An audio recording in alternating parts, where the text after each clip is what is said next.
iwradio.co.uk.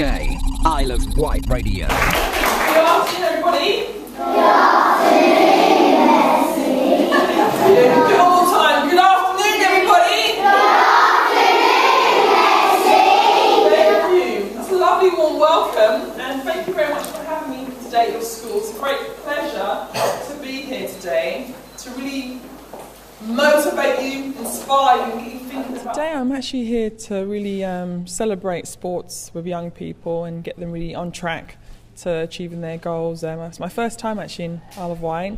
I've just come back from Ride Academy School where I delivered a session with the young people and did a Q&A session and also shared my journey in sports. I've been involved in sports for 20 years now, so I'm excited to now meet the young people here and share them more of my journey and hopefully motivate them and inspire them to really, at their young age now, embrace the value of what sports can do for them.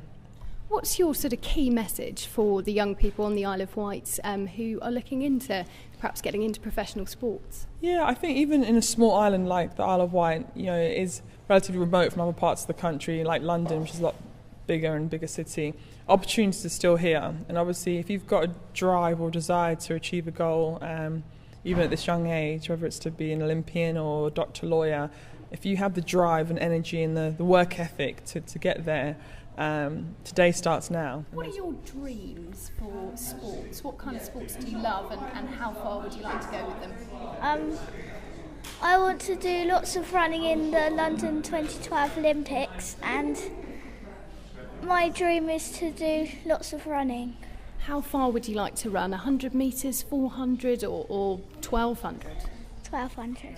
And those goals really are going to be eventually realised because of the dream that you have. And I really want to motivate these kids to really believe to achieve, which is part of my key message, is that, you know, if they don't actually have this vision of what they want to achieve, then they need to really start now to start defining what their future could be and how they're going to shape their own success and have their own identity and not be afraid to take that big risk and go in the wider world. Daniel, what's your favourite sport?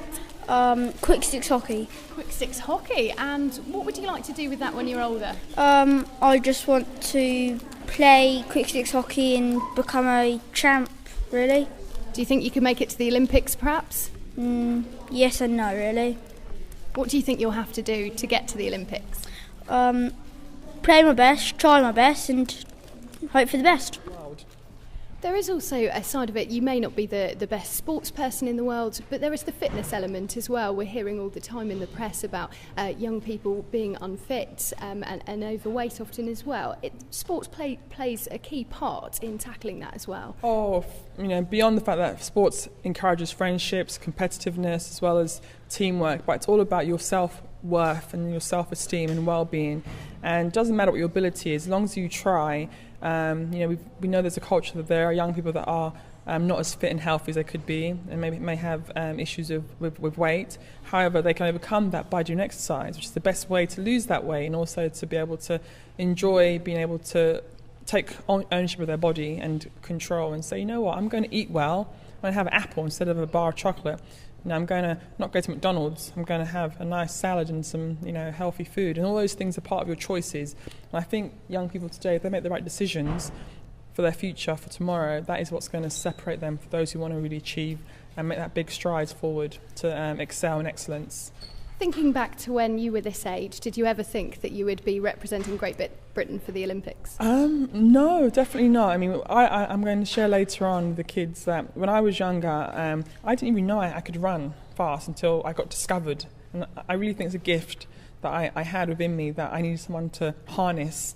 And it wasn't until I was a bit older, maybe just a bit older than them now, about 10, I realised that I was running faster than boys at school, and therefore that's special, so I need to maximise that. But I knew that if I worked hard and focused on the possibility, then I could improve. And I did that, and I worked hard, and I got a scholarship to go to America, and I improved. And I became British champion, improved, and made the Commonwealth Games and European and World's team. And each year you set goals, even small goals, to ultimately achieve that Olympic gold or the Olympic goal, or even just to say that you've achieved your personal best is your long-term goal, which is what I'm aspiring to do. Well, thank you very much for speaking to us, and we wish you the best of luck in the Olympics 2012. Thank you very much, and thank you for having me.